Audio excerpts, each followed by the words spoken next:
silahkan Anda puasa 6 hari di bulan Syawal, senyamannya dari tanggal 2 sampai tanggal 30. Yang mau runtut, silahkan. Yang tidak bisa berurutan, mangga, silahkan. Jelas? Jadi penunaian puasa di bulan Syawal berdasar isyarat lughawiyah, petunjuk dari bahasa Nabi, itu bisa ditunaikan. Yang penting 6 hari, mau berurutan silahkan, mau tidak ada masalah. Yang penting berapa hari? Nah, jelas sampai sini? Alhamdulillah. Jadi yang berurutan benar, yang tidak berurutan benar, yang salah? Oh, belum tentu, karena hukumnya sunnah. Anda jangan ngarang hukum sendiri. Awas, hukum puasa ini sunnah. Sunnah itu dikerjakan berpahala. Kalau ada yang nggak mampu, berarti tidak ada masalah. Dia tidak bersalah. Nabi aja tidak menganggap bersalah. Kenapa Anda menghukum salah? Anda siapa sebetulnya? Ya? Awas, jangan ngarang sekali lagi. Kalau tidak tahu, katakan. Nah, itu. Baik. Fokus. Jadi, kita sudah temukan bahwa kalau disebutkan puasa Syawal, maka yang dimaksud adalah puasa berapa? 6 hari. 6 hari ini dilakukan di tanggal berapa? 2. Alternatifnya bisa sampai dengan akhir Syawal, tanggal 30, 29 atau 30, bergantung jumlah harinya. Kata Nabi, kana yasumud dahra kullahu. Orang-orang ini yang bisa menyelesaikan ini, Allahu Akbar, dia memperoleh anugerah seperti orang yang puasa selama setahun, sepanjang tahun. Masya Allah. Paham? Pahalanya bukan antum selama setahun puasa, pahalanya senilai dengan seperti orang setahun puasa. Paham di sini? Baik, jadi teman-teman sekalian, ini ada banyak pahala yang luar biasa disebutkan oleh Nabi dan cuman setahun sekali. Spesial. Jadi kalau antum gak dapat tahun ini, antum mesti menunggu tahun depan. Itu pun kalau hidup.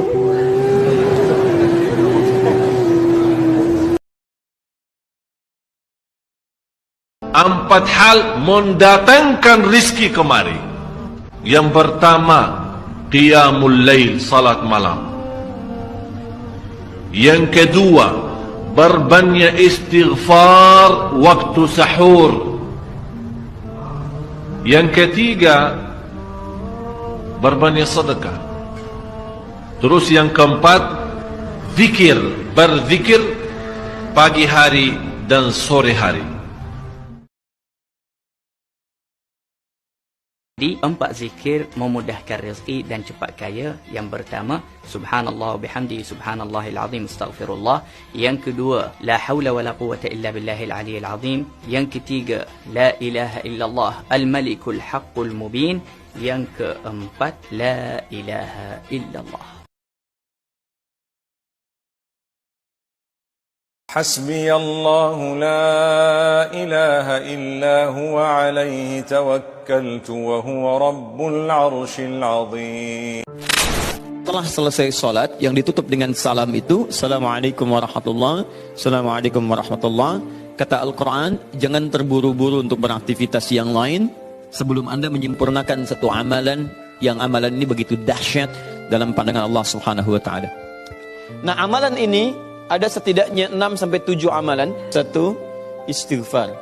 Kemudian yang kedua, bisa juga bacaan Al-Quran. Kemudian bisa juga hafalan Al-Quran. 4, doa. Doa itu juga sebagai zikir. 5, masih ingat? Salat. 6, memperbanyak menyebut Allah, menyebut nama Allah, atau juga dengan al-asma'ul husna.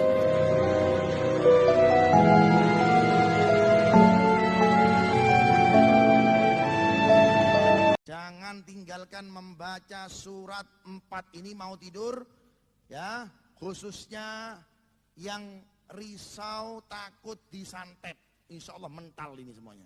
Yang pertama, baca surat Iqra bismi rabbikal ladzi khalaq. Mau tidur. Kemudian yang kedua, membaca surat Inna Anzalna. Mau tidur. Kemudian membaca surat Idza zulzilatil ardu zilzalaha. Mau tidur. Kemudian yang keempat, ya, membaca surat Li'ilafi Quraisyin ilafihim rihlatasyita'i was-shaif. Barang siapa yang merutinkannya sebelum tidur, maka akan dijaga. Santet pun terbang lewat begitu saja. Bahkan iso balik nang gone dhek. Maca surat 4 ini.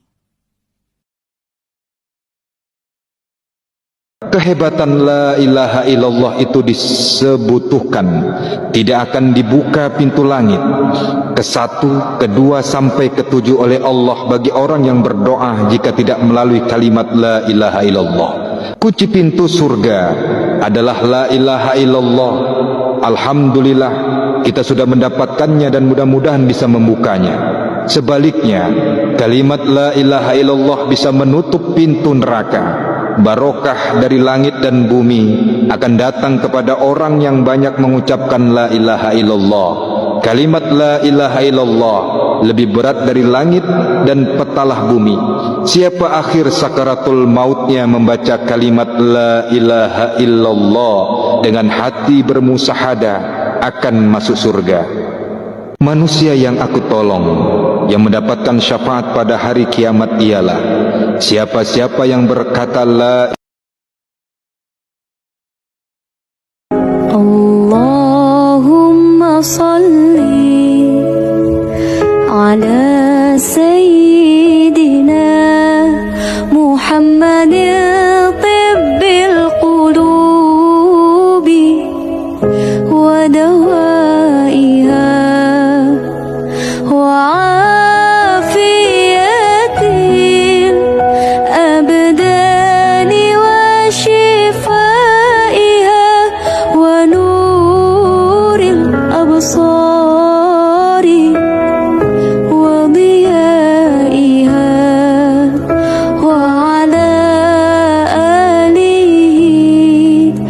sahbihi wasallim.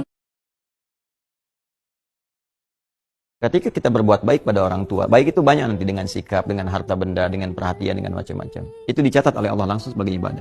Dan ibadahnya bukan main-main, ibadah tertinggi, urutannya kedua. Setelah kita menyembah Allah Subhanahu wa taala melalui rasulnya. Ya, dalilnya Quran surah ke-17 ayat 23. Wa qadha rabbuka alla ta'budu illa iyyah wa bil walidaini ihsan. Allah telah menetapkan satu ketentuan, ya hanya menyembah Allah saja, salat, kan? Kemudian kita puasa karena Allah, baca Quran karena Allah, mengikuti Rasulullah, kan? Nah, semua itu tingkatannya yang kita kerjakan nomor 1. Setelah itu urutan keduanya apa? Wabil walidaini ihsan, berbakti pada orang tua. Tingkat tertinggi nomor 2. Dan ketika dikerjakan itu, apapun yang kita kerjakan dengan niat ibadah ini, saya mau sekolah minta doa saja, dengan niat kita memuliakan orang tua, ya, saya muliakan orang tua minta doa, itu dicatat pahalanya. Punya nilai pahala.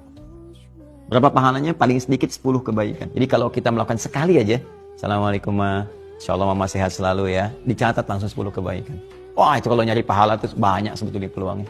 Dan ibu, bapak itu luar biasa. Assalamualaikum pak, semoga sehat-sehat, minta doa ya. Kita padahal yang minta doa, tapi kita diberi pahala. Apalagi misalnya kita support, kita berikan kasih sayang ya. Kemudian misalnya kalau orang tua masih hidup, datangi, silaturahim, walaupun cuma bawa buah-buahan, senangkan hatinya, ya kita mengelus dalam kebaikan, oh itu pahalanya banyak sekali. Setelah tadi malam nisfu Syaban, mari membaca amalan ini. Tadi malam kita sudah melaksanakan beberapa amalan di malam nisfu Sa'ban, dan mari kita membaca amalan ini 3 kali setelah sholat fardu 5 waktu, sampai nanti di akhir penghujung bulan Sya'ban. La ilaha illallah wa la na'budu illa iyyah mukhlishina lahuddin walau karihal kafirun. Maka Allah akan menghapus dosa-dosa kita selama 1000 tahun, dan Allah akan menganggap diri kita telah melakukan ibadah 1000 tahun, dan Allah juga akan memposisikan diri kita sebagai orang yang shidik, yaitu jujur. Saya kasih salawat pembuka pintu rezeki, mau? Mau enggak? Al-Habib Ali bin Muhammad Al-Habsyi beliau mengatakan, barang siapa yang membaca salawat ini, dia akan dibukakan pintu rezeki, keran rezeki, sebagaimana dia membuka air zam-zam dari zaman Nabi Ismail sampai yaumil qiyamah. Ini enggak akan diputus-putus oleh Allah. Mau enggak? Saya baca, habis itu nanti dibaca ulang ya, diikutin ya. Ya Rabbi salli ala Muhammad. وافتح من الخير كل مغلق يا ربي صل على محمد وافتح من الخير كل مغلق يا ربي صل على محمد وافتح من الخير كل مغلق. Sebagaimana kami diijazahkan oleh guru-guru kami, maka salawat ini kami ijazahkan pula kepada antum semua. Ini salawat dibacanya kapan? Dibacanya setiap habis asar 10 kali, habis subuh 10. Ya, dibaca. InsyaAllah Allah kasih kesempatan buat kita menikmati rezeki yang berlimpah dari Allah. Amin ya Rabbal Amin. Makanya Ramadan itu limpahan pahala. Rugi orang kalau nggak ibadah saat Ramadan itu. Nabi aja itu tadarusan Quran sekali khatam. Saat tahun meninggalnya 2 kali khatam untuk ngejar kemuliaan-kemuliaan, contoh bagi kita. Itu Ramadan. Jadi ini yang pertama menjadikan kita mesti sadar Ramadan beda dengan bulan biasa. Maka disampaikan oleh Nabi, yang pertama ada pelipat gandaan pahala. Yang kedua ada perisai yang bisa menjauhkan kita dari setan. Yang ketiga hanya Ramadan yang siang malam melahirkan ampunan Allah Subhanahu wa taala. Siang malam. Barang siapa mengakali taubat, ujar Nabi, niscaya Allah Subhanahu wa taala menghilangkan kedukacitaannya dan kesempitannya, dan Allah memberi rezeki lawannya tanpa usaha. Wa razaqahu min haitsu la yahtasib. Wa razaqahu min haitsu la yahtasib itu Allah memberi rezeki sonder usaha. Kalau min haitsu la yahtasib itu dari kira-kira, daripada kira-kira tidak ia mengharap-harap. Orang berusaha kan ada harapannya. Orang mau unjun harapan Allah. Ini mau unjun kada bahu makannya apa kada iwak datang, nasi datang, baras datang apa semua. Itu agar-agaran malam ini banyak istighfar. Pintu rezeki kalau jelas. Nah, bangun sampai 40 tahun mama kalau istighfar, umur 60, 20 tahun mau duitnya lagi. Nang 20 tahun mau duitnya kita. Hasilnya perumahan 60 tahun enggak ada. Istighfar kan. Itu orang bahari-bahari kan nyaman-nyaman. Duduk di atas film aja, bela-belayan amplop datang. Kenapa mungkin dasar bujur-bujur taubat, istighfarnya banyak.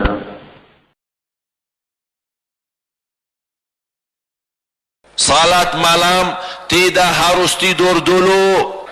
Kaget, katanya harus tidur dulu. Kenapa tidak harus tidur dulu? Karena salat malam waktunya bukan jam 12, bukan jam 1, bukan jam 2. Waktu salat malam mulai habis Isya sampai subuh. Di awal boleh, di tengah malam boleh, di akhir malam boleh. Memang lebih baik di akhir sepertiga terakhir. Tapi ini kembali kepada kondisi kita masing-masing. Makanya ini kembali kepada keadaan kita.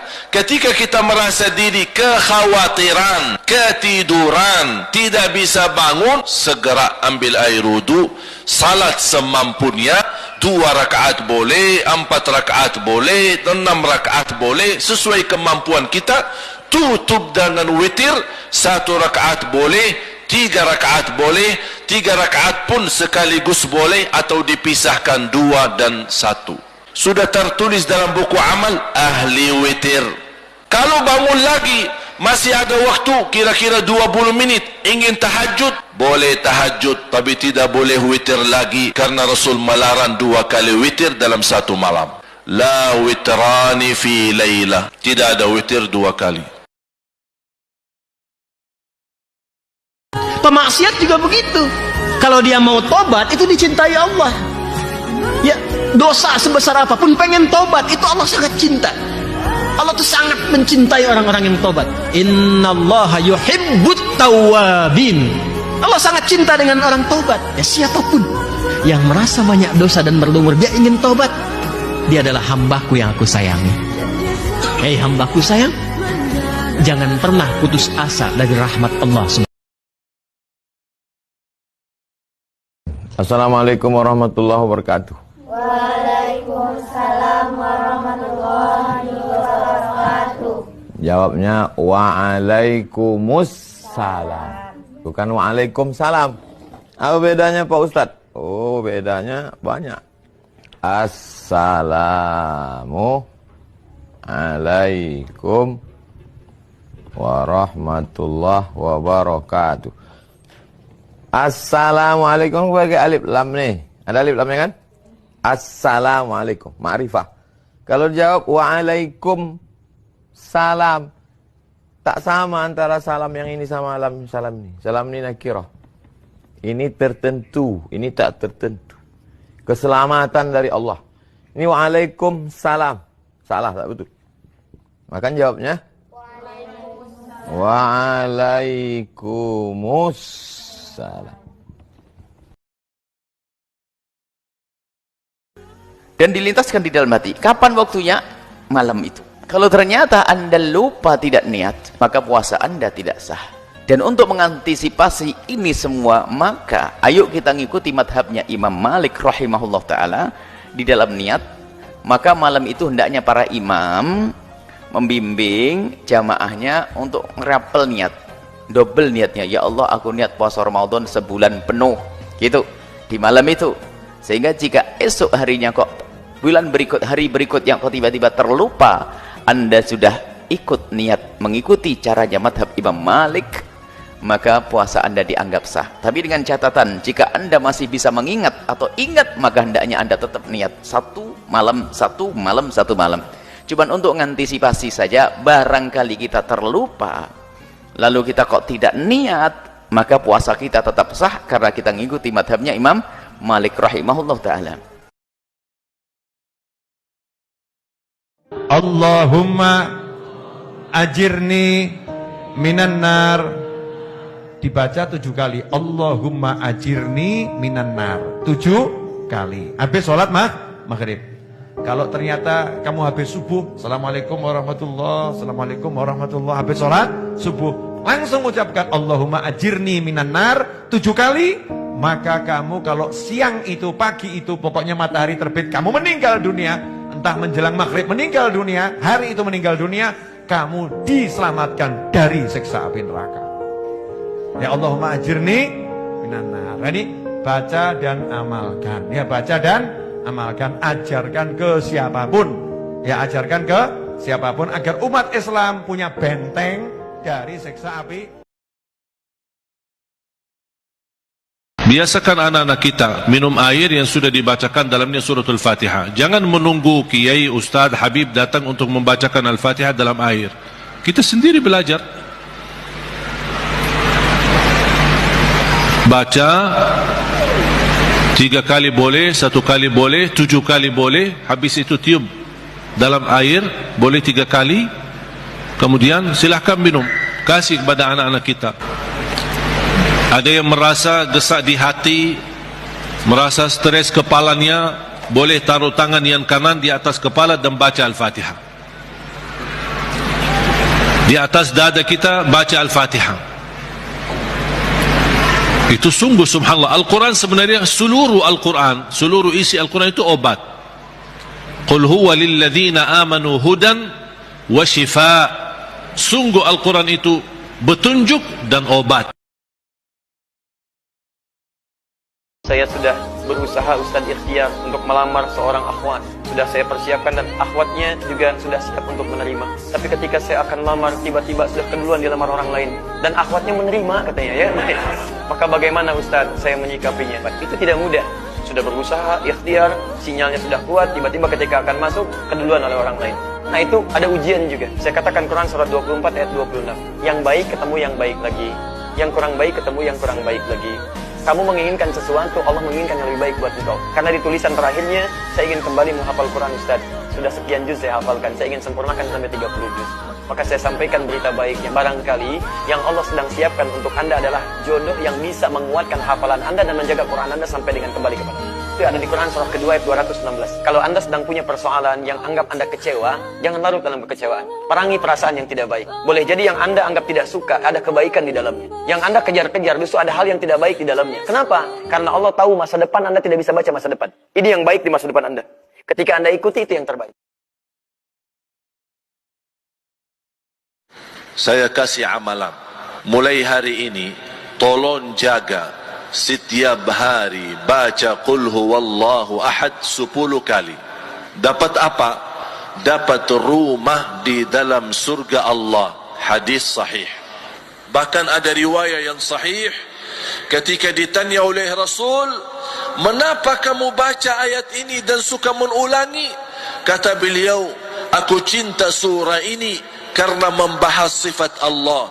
Qala Rasulullah bersabda, "Percintaanmu terhadap surah ini menjaminmu masuk surga." Allahu Akbar. Makanya mulai hari ini Bapak Ibu, amalannya 10 kali baca Qul huwallahu ahad setiap hari. Tidak harus di masjid, boleh di jalan, naik motor, jalan kaki, dimanapun kita berada, baca. Saat Ramadan, banyak diartikan sahur itu sekedar makan. Makan, tunggu fajar, tunaikan sholat, kadang-kadang selesai langsung istirahat. Padahal ada rumus dalam Al-Quran yang kalau rumusan ini dikerjakan, kata Allah, maka itu penanda bahwa dia adalah, calon ahli surga yang sedang beraktivitas di bumi. Siapa mereka itu? Perhatikan Quran surah ke-51 ayat 18. Wabil ashari hum yastaghfirun. Ada orang-orang penghuni surga itu yang aktivitasnya saat di dunia di waktu sahar. Wabil ashari hum yastaghfirun. Mereka banyak beristighfar kepada Allah Subhanahu wa taala. Istighfar. Siapa mereka ini? Kembalikan ke ayat 15-nya. Innal muttaqina fi jannatin wa uyun. Ada orang-orang takwa yang akan masuk surga, surganya spesial. Jadi orang yang biasa istighfar di waktu sahar itu surganya spesial. Kata Allah, mereka akan tinggal di taman-taman surga. Akhidhina ma atahum rabbuhum. Keunggulan yang kedua, mereka akan langsung mendapatkan kenikmatan surga dari Allah tanpa perantara. Jadi bisa menatap Allah tanpa hijab.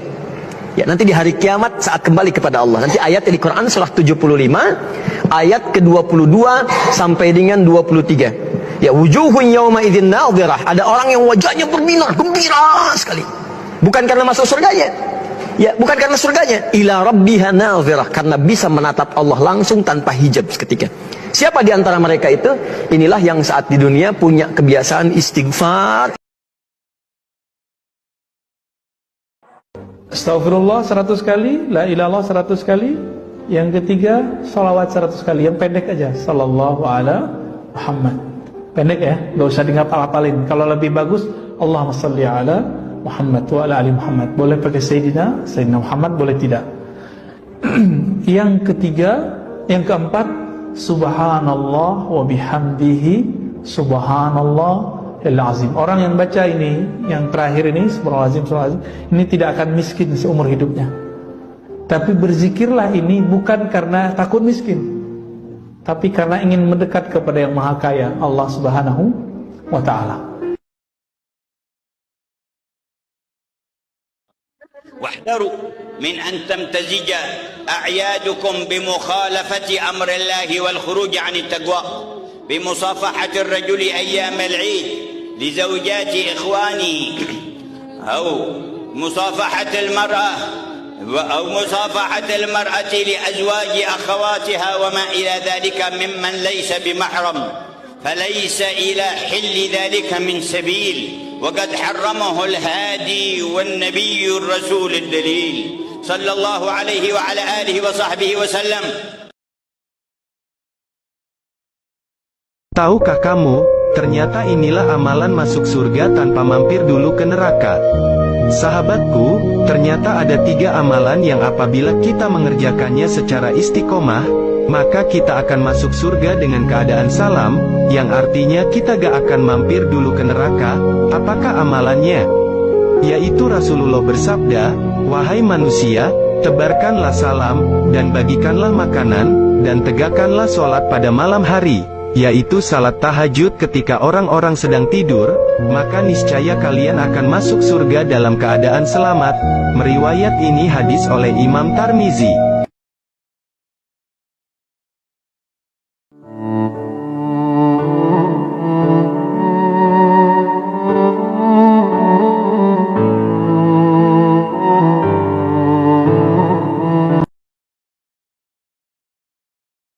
Sebelum azan subuh, sebut ya hayyum ya qayyum la ilaha illa anta subhanaka inni kuntu minaz zalimin 40 kali sebelum azan subuh. Semua masalah hidup kita, rezeki kita yang tertutup, semuanya akan dilancarkan oleh Allah. Ayat kursi satu ayat. Kalau kita jaga setiap habis salat fardu, akan dapat jaminan masuk surga. Coba ayat satu ayat.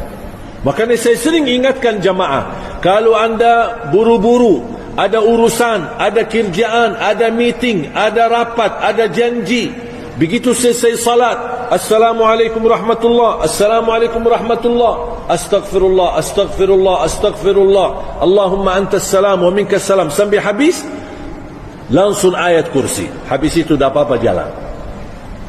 Ayat kursi dulu. Kalau anda takut buru-buru, ada urusan, dah bisa ditunda, ayat kursi. Dan zikir yang lain dah apa-apa sambil jalan. Subhanallah 33 sambil naik motor, sambil jalan kaki, Alhamdulillah 33, Allah Akbar, dah apa-apa boleh sambil jalan. Tapi ayat kursi, jangan sampai terlewat habis salat fardu. Kenapa? Rasulullah SAW bersabda, Man qara'a ayatal kursi dubura kulli salatin, laysa bainahu wa bainal jannati illa an yamut. Barang siapa yang membaca ayat kursi setiap habis salat fardu, tidak ada sesuatu yang mampu menghalanginya untuk masuk surga.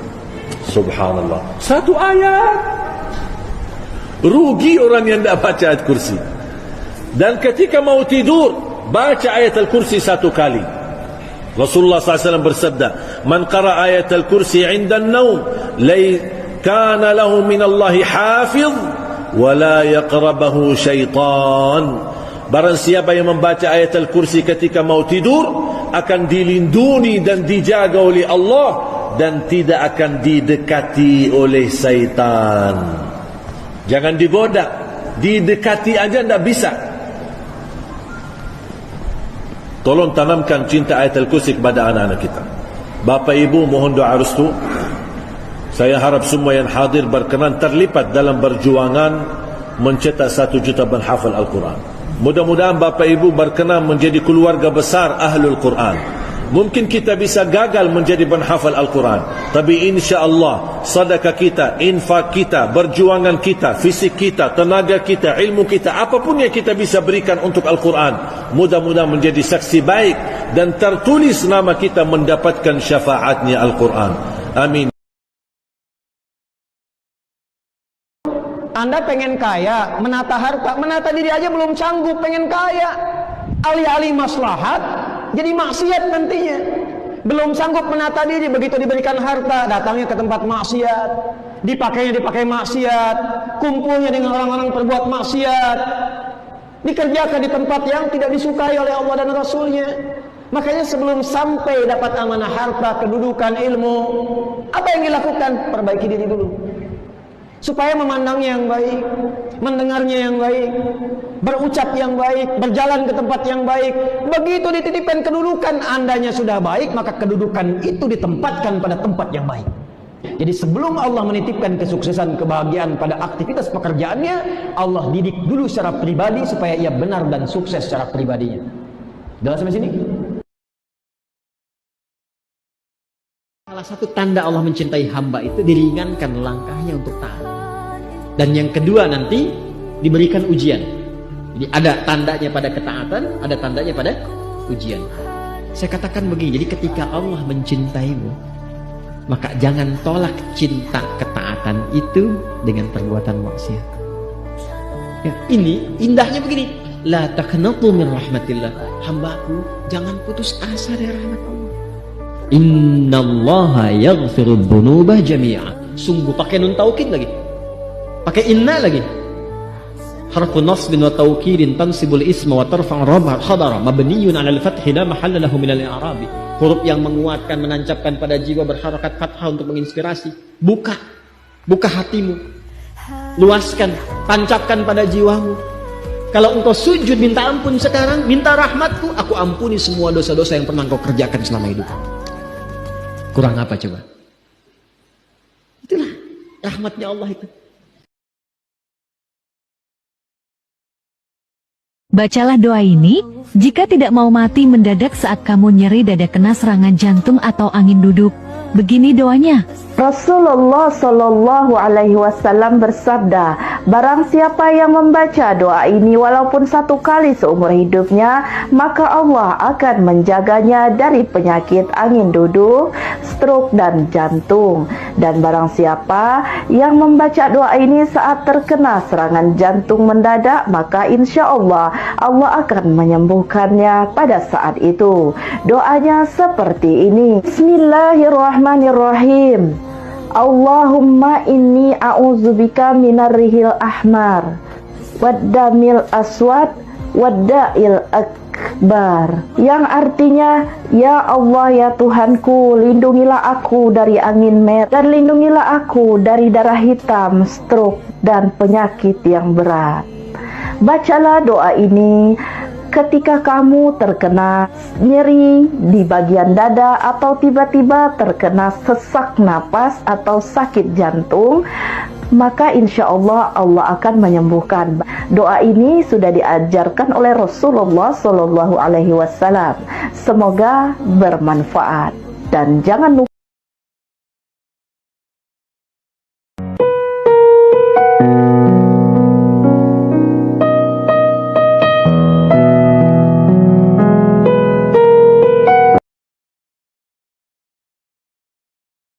Kalau kamu mau rezeki kamu berubah dalam waktu singkat, mulai besok pagi amalkan ini. Ini merupakan doa dan tasbihnya para malaikat. Yang berkat tasbih malaikat tersebut, seluruh makhluk Allah dikasih rezeki. Sebelum sholat subuh dilaksanakan, bacalah subhanallah wa bihamdih subhanallahil azim. Astagfirullah 100 kali, jangan ditambah atau dikurangi.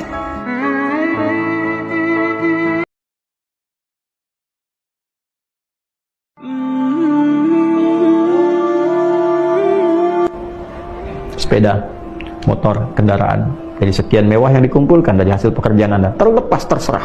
Mau profesi apapun, mau pebisnis Anda, diplomat, birokrat dan sebagainya, terserah. Anda sudah banyak tunggangan dari hasil kerja keras Anda dan sebagainya, Anda bayangkan demikian. Tapi ingat, misi kehidupan kita itu untuk ibadah. Sudah berapa kali sepeda Anda dipakai untuk menuju ibadah? Sudah berapa kali dibawa ke masjid, ke majelis ta'lim? Motor yang Anda banggakan itu sering tur dan sebagainya, ya kan? Coba berapa kali dipakai untuk ibadah? Kendaraan ya yang sering kali dipanasin, simpen, berapa kali dipakai untuk ibadah? Itu tunggangan. Ya. Hiasan, coba lihatlah yang pila beonya sudah bisa assalamualaikum, sudah bisa al-fatihah, sudah bisa qul huwallahu ahad dan sebagainya. Apakah yang melatihnya, yang dihadirkan dia sudah ingat dengan Allah? Jangan-jangan dia bersuara dan suara itu memang sedang memuji Allah, sedang bertasbih. Burung yang Anda pelihara itu, yang ada di sangkar, ya dia berkicau, Anda latih kicauannya tinggi-tinggi. Padahal kalau Anda mengerti bahasa burung, boleh jadi dia sedang bertasbih kepada Allah, kan? Ya, dia dikurung masih bisa bertasbih, Anda yang mengurung tidak bertasbih. Akan dihisab tuh, ya, akan dihisab gitu, ya.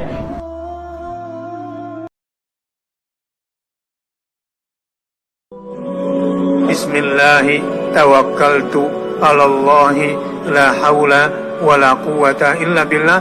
Ada 3 kelompok malaikat yang akan menjaga kamu. Ketika kamu baca Bismillahi, malaikat pertama akan berkata, Hudita, aku ditugaskan oleh Allah untuk menjaga dan memberikan petunjuk jalan buat kamu, nggak akan kesasar. Kalau dia tambah dengan tawakkaltu alallahi, ada malaikat kedua lagi dan berkata kepada kamu, aku ditugaskan untuk menjaga kamu, mencukupkan kebutuhan rezeki kamu pada hari ini. Kuvita, ada aja rezeki yang didapat oleh orang ini.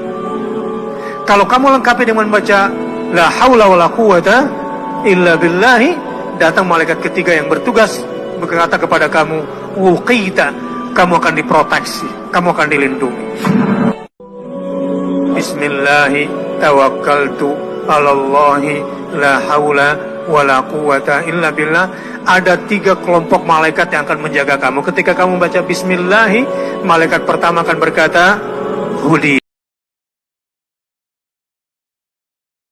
Jadi kalau kita membaca selawat kepada baginda Nabi, yang untung itu bukan baginda Nabi, yang untung sebetulnya kita. Itu diantaranya. Jadi jangan bangga, jangan salah faham, seolah-olah kita bisa mendoakan baginda Nabi. Tidak, dengan salawat itu justru mendapatkan doa baginda Nabi SAW. Buktinya apa? Di makam baginda Nabi SAW itu ada 1 malaikat ila yaumil qiyamah yang menunggu makamnya Rasulullah. Setiap hari menerima sholawatnya umatnya, disampaikan kepada Rasulullah. Yang hebat itu tidak pribadinya saja. Malaikat cara menyampaikan kepada baginda Nabi, disebutkan orang tuanya. Ini sholawatnya Fulan bin Fulan ya Rasulullah kepada. Berdoa, contohnya seperti ini. Setiap Anda berdoa, biasa mulai dalam bismillah dan memuji Allah Subhanahu wa taala. Cukup 1 kata memuji Allah dalam segala pujian, alhamdulillahirabbil alamin. Segala puji bagi Allah. Ini mewakili semua pujian yang lain. Boleh diulangi berkali-kali. Alhamdulillahirabbil alamin. Alhamdulillah, sampai benar-benar merasa di hati. Kemudian bersalawat. Allahumma salli ala Muhammadin wa ala ali Muhammad kama sallaita ala Ibrahim wa ala ali Ibrahim innaka Hamidum Majid. Silakan doa. Ya Allah, ampunilah dosaku. Allahumma salli ala Muhammadin wa ala ali Muhammad. Ya Allah, sembuhkan penyakitku. Allahumma salli ala Muhammadin wa ala ali Muhammad. Ya Allah, berikan kepada aku anak yang salih salihah. Allahumma salli ala Muhammadin wa ala ali Muhammad. Jadi setiap langkah doa diawali dan diakhiri salawat. Orang salat yang tidak Allah sukai padahal dia salat akan terancam.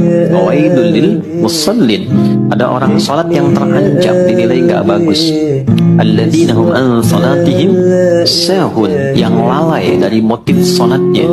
Alladzina hum yuraun, yang motivasi salatnya hanya untuk diketahui orang, dikenal orang soleh, orang baik, sehingga menganggap orang lain itu rendah, biasa-biasa, dia yang paling unggul. Allah enggak suka. Ada orang yang baca Quran, bagus baca Quran itu, pahalanya tinggi. Tapi ada orang-orang yang membaca Al-Quran sekedar menjadikan Quran alat pencarian dunianya. Ada orang yang sengaja memotong ayat di kata Al-Quran, ya, menggunakan dalil untuk kepentingan dunianya.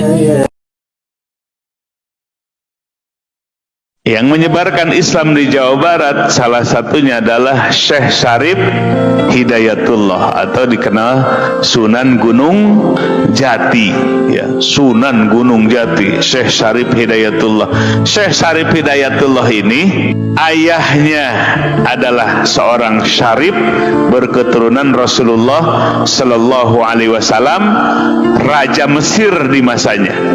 Ibunya adalah yang bernama Lara Santang, putri dari kerajaan Sunda di Jawa Barat, kerajaan Pajajaran. Jadi Lara Santang ini ketika musim haji, sudah masuk Islam, sedang melaksanakan haji, bertemulah dengan Raja Mesir namanya Syarif Abdullah. Kemudian ditikah, memiliki anak namanya Syarif Hidayatullah. Jadi Syarif Hidayatullah ini adalah anak mahkota. Jadi anak laki-laki pertama yang siap jadi raja. Di usia 20 tahun beliau ingat pesan dari ibunya bahwa kalau sudah besar akan dikirim ke Pulau Jawa. Nah, beliau ketika meninggal ayahnya raja, maka beliau akan dinobatkan menjadi pengganti, tapi beliau menolak dan beliau pergi ke Jawa, pergi ke Jawa Barat. Dan kemudian pada gilirannya Syekh Syarif Hidayatullah menjadi Raja Cirebon.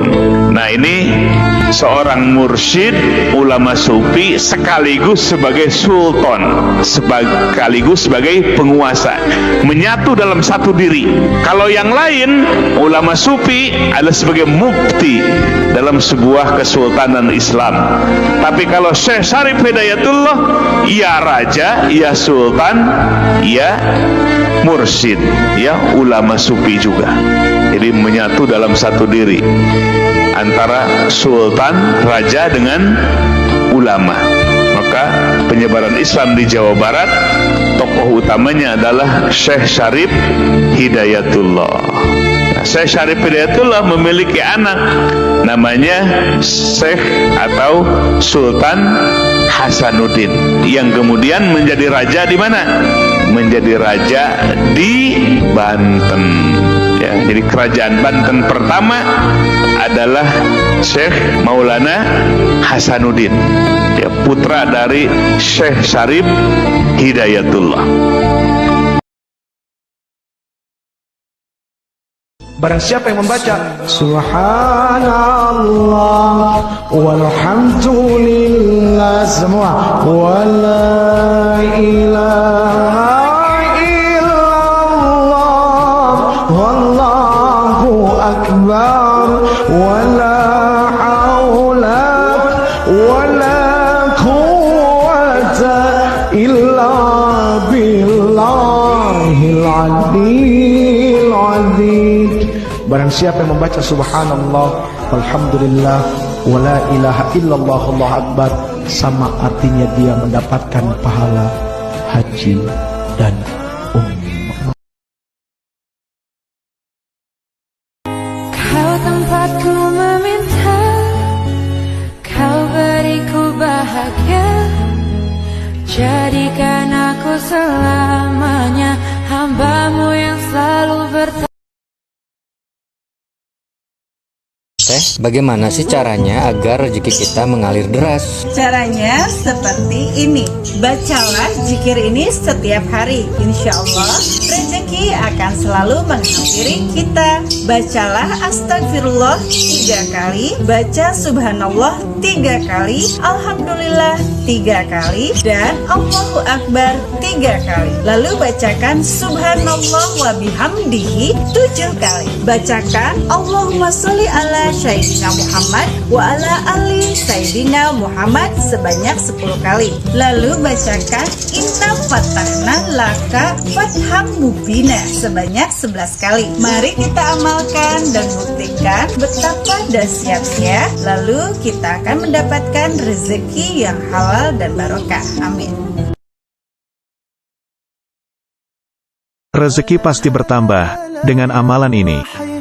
Mari kita amalkan bacaan ini walaupun hanya 1 kali dalam seminggu, apalagi setiap hari, supaya rezeki kita bertambah.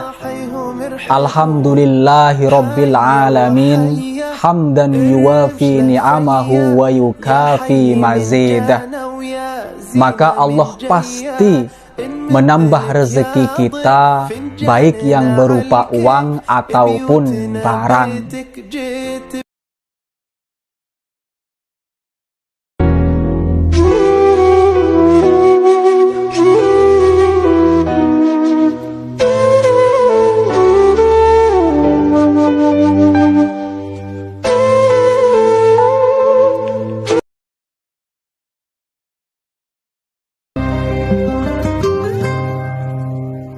حب النبي رحمة ودواء والقلب من نور ارتوى. Kalau ibu sudah sampai ke bacaan ini, iyyaka na'budu wa iyyaka nasta'in, sertakanlah dalam hati ibu. Gak usah dilafadzkan. Sertakan, ibu punya masalah apa? Atau secara umum minta solusi. Minta. Nabi itu kalau sholat, Nabi SAW kalau sholat, itu kalau baca ayat-ayat Quran, itu seringkali berhenti, Bu. Sering berhenti. Kalau dalam ayat doa, beliau berhenti, mohonkan dengan doa. Kalau kita sampai pada bacaan Al-Fatihah tadi, jeda sejenak, Bu, rasakan itu, minta. Minta. Setelah itu, Allah ajarkan satu lafaz. Kalau lafaz ini benar dibacakan oleh ibu, benar dibacakan, maka seketika doa akan dijawab. Apa lafaz yang kita bisa mohonkan? Teruskan ayatnya.